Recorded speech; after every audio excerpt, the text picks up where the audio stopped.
Welcome back. We're going to be taking a look at round 3 from our Florida representative, National Master Eric Cooke. And in this game, he's going to be taking on National Master Phillips. And let's dive right in. And I got to say, as we're getting started with this game, d4, knight c6, we found when analyzing the games of National Master Phillips, he favors some odd and interesting systems, and he's a specialist. So when we saw knight c6, we went to work, and we were well, I have to say, I was very, very pleased and that I was able to assist Eric with the prep for this game, and he got something very similar to what we looked at in our preparation, and I'll show the deviation. And I've got to give credit where credit is due. Eric, from start to finish, played an absolutely stunning game. And one of the main reasons I wanted to do this series for you guys was to showcase Eric's abilities. Absolutely love the level of play and just the mastery of chess that's shown by this game. Knight f3, knight f6, and we have on the board the Two Knights Tango. And it's a very interesting opening, is after e6, you'll find it will have elements of Bogo Indian theory with bishop b4 check, and it can be a transposition into many different openings with the knight on c6 there. So a3 seems like a very reasonable move facing the tango to take away that bishop b4 threat. d6 is played, knight c3, and I'd seen in the games of Grandmaster Kachin, he plays this occasionally with black, and you end up playing g6, bishop g7, and you get a tempo down King's Indian. But you're still wasting a tempo at some point. So, like I said, it's a tricky opening, but maybe not necessarily the best. If you catch somebody by surprise, it can be a nasty opening. But in this case, Cooke was not surprised, and he gets a good game out of the opening. Bishop e7, e4 taking the full center, e5, and since this pawn had to stutter step, that's one tempo. d5 kicking the knight, that's a second tempo. He went back home. So the position has developed into a King's Indian pawn structure. And when we were preparing for the game, we looked at this position and go, okay, in a classical King's Indian, and let's go ahead and give you a classical King's Indian structure, and I'll choose a variation that will exemplify the ideas a bit further. Oh, not knight d5, but d5. This is the Petrosian system, or Petrosian variation. And when the center is locked, the pawn structure points like an arrow to where the natural break is. White's natural break is going to be on the c5 square, and black's natural break is going to be on f5.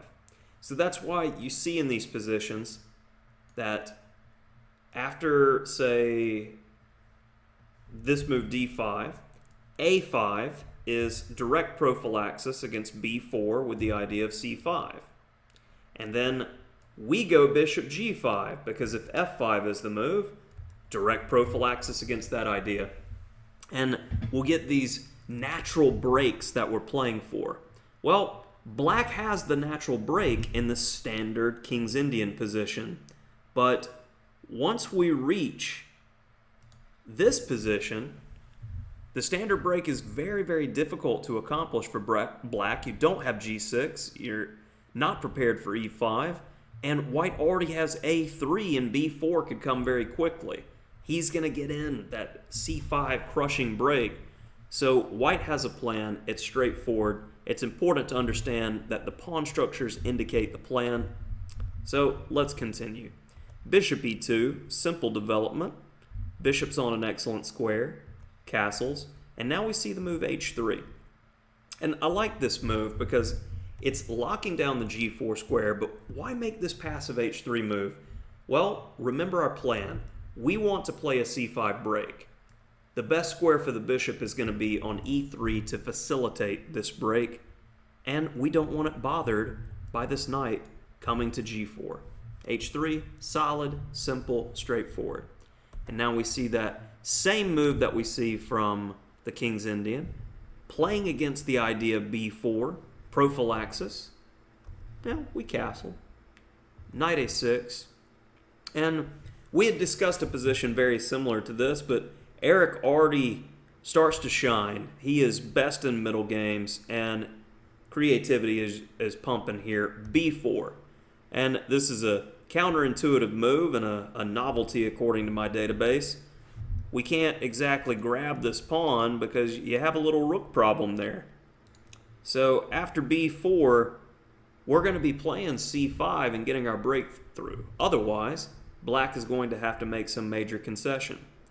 Bishop d7 is played. And now this defends the rook, making to where there's an actual threat to capture. So maintain the tension. Grab, grab. And now black understanding that if he sits around here, he's not getting the counterplay that he needs with f5.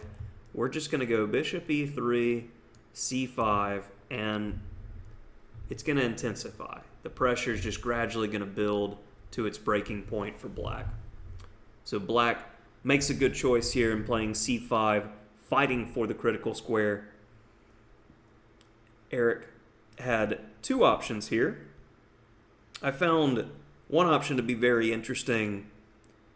D takes c6 was played in the game, and it is a strong move, but you also have b5 allowing knight b4 with this very interesting tactical idea of knight takes e5 with the follow-up of d6, because the bishop just has his flavor sealed in there on the e7 square. He goes nowhere, and we have an excellent square in the future for our knight on d5, and if it's ever captured, we have a protected pass pawn that is going to be excellent in any endgame.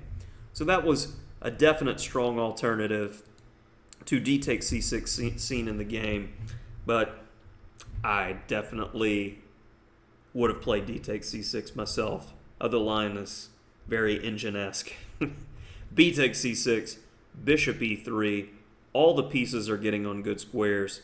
Queen c7, queen d2, linking up the rooks, completing development. It's just beautiful position. Rook fb8, hitting the b4 pawn again. So let's take the time to defend it and make a threat. This will create a nice pass pawn for us. And on knight c5, we could have a potential problem on e4 with a knight capturing. So there's multiple ways to handle a given problem, and this, by definition, is what chess mastery is. We see that we have a problem with our e4 pawn. So this is, if you like the pause the video type of situation, this is where you pause the video and how do you handle this issue.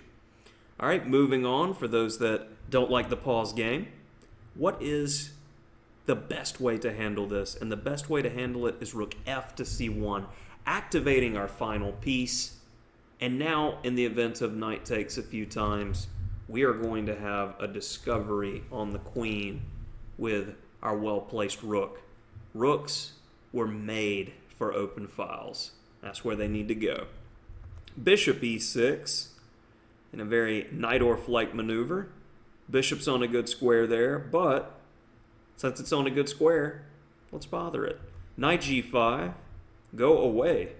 And black realizes that the bishop needs to be preserved, but now Eric's starting to see some tactics, and like a shark with blood in the water, bishop c4, pressuring f7, really starting to grind in the position. Bishop e8, holding everything together, but knight d5, queen takes, all of white's pieces are very well placed, and at this point, the d6 pawn is much weaker. We have the bishop pair in an open position. We have this passed pawn that's well supported. It's very difficult to find a plan for black, and knight e6 was played. So this is another situation where Eric played a fantastic continuation and goes on to win the game, but I have to show this beauty absolute beaut tactical move. And as soon as the game was done and I was driving Eric back to his home, we were discussing different lines. And he said that this was the first thing he considered. Queen takes e6. But he was worried about the bishop of opposite color in game. So let's investigate it. F takes, bishop takes. So let's start with the simpler line first. Bishop f7, we can take, and we have the bishop of opposite color, but the problem is that passed pawn is extremely strong, and you may be bothering e4, but we're going to be hitting d6. Black tries to relieve tension, but all that it amounts to is we got extra pawns, we have 2 passers, this is going to be a win. Now, coming back, the move Eric was worried about was queen f7, and he didn't see a clear way to really press here. Again, b6, rook b2, covering the second rank, getting our rook on the opposite color of that bishop, and also, if need be, preparing to double rooks on the b file to overprotect the b pawn. Very flexible move. Bishop d7, and now rook d1, pressuring that weak d6 pawn, and now we're going to try to force things. Especially if black takes here, our bishop will coordinate to keep adding pressure on d6. And white's definitely in the driver's seat and pressing to win this ending. So coming back to the main game, Eric didn't like trading down, and I have to respect that. I couldn't have restrained myself from playing queen takes e6 personally. But bishop e3, and it's one of those things. Steinitz talked about the forward squares of a knight. If you can take away all the forward squares of a knight, it's taking the effectiveness away from the knight. And the bishop covers all the forward squares of that e6 knight. Knight c5 is played, so now Eric is going to continue to pile on to this knight. Bishop e2, very strong move, unleashing the rook on c1, utilizing this pin on c5. Now, queen a5 is played to try to break the pin, but that hangs the d6 pawn, and matters become dire for black with 2 pawns down. Bishop pair still in an open position. All of white's pieces are just monsters. Knight a4 is played, hoping for tactics, but queen takes e5, picks up another pawn, guarding the c3 square. Rook c8 trying to get out of the tension, but bishop d4, threatening mate. Everything's still going for white in the position, and black decided to throw in the title. And all respect to Eric's opponent, but Eric played an absolute masterclass in this game, and I'm happy to have him representing Florida, especially if he's playing at this level of play. And I look forward next weekend to the remaining 3 games where I'll be assisting Eric, and hopefully he can continue with this first win and getting a good winning streak going. Thanks for joining in.